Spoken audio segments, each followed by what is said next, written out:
রাজবাড়ীর গোয়ালন্দে নুরাল পাগলার দরবারে হামলা ও ভাঙচুর চালানোর পর কবর থেকে মরদেহ তুলে পুড়িয়ে দিয়েছে বিক্ষুব্ধরা। শুক্রবার দুপুরে তৌহিদি জনতা নাম নিয়ে জড়ো হয়ে নুরাল পাগলার দরবারে হামলা ও অগ্নিসংযোগ করা হয়। এক পর্যায়ে কবর থেকে নুরাল পাগলার মরদেহ তুলে নিয়ে আসা হয় পদ্মা মোড়ে। সেখানেই মরদেহটি আগুনে পুড়িয়ে দেওয়া হয়।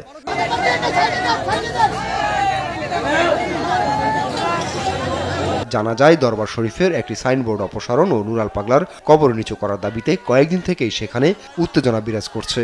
প্রশাসনের পক্ষ থেকে দাবি বাস্তবায়নের আশ্বাস দেওয়া হলেও পূর্ব ঘোষণা অনুযায়ী বিক্ষোভ মিছিল বের হয়। মিছিল শেষে বিক্ষোভকারীরা হামলা চালায় দরবারে। এ সময় পুলিশ ও উপজেলা নির্বাহী কর্মকর্তার গাড়িও ভাঙচুর করা হয়। হামলায় আহত হন 50 জনেরও বেশি। পরে সেনাবাহিনী ও র্যাব ঘটনাস্থলে গিয়ে পরিস্থিতি নিয়ন্ত্রণে আনে।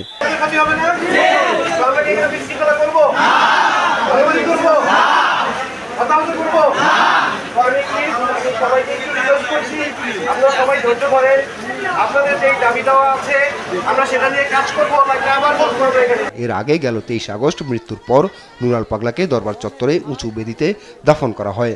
ইসলামী শরীয়তের পরিপন্থী দাবি করে ইমান আকিদা রক্ষা কমিটি কবর স্বাভাবিক করার আলটিমেটাম দিয়েছিল।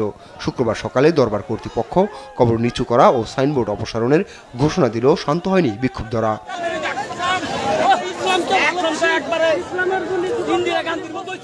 এদিকে নুরাল পাগলার কবর অবমাননা ও মরদেহে অগ্নিসংযোগকে জঘন্য ঘটনা উল্লেখ করে নিন্দা জানিয়ে বিবৃতি দিয়েছে অন্তর্বর্তী সরকার। এই নৃশংসতার সঙ্গে জড়িতদের শনাক্ত করে সর্বোচ্চ শাস্তির আওতায় আনা হবে বলেও জানানো হয়েছে বিবৃতিতে। একই দিনে রাজশাহীর পবা উপজেলায় আজিজ ভান্ডারীর খানকা শরীফেও হামলা চালানো হয়।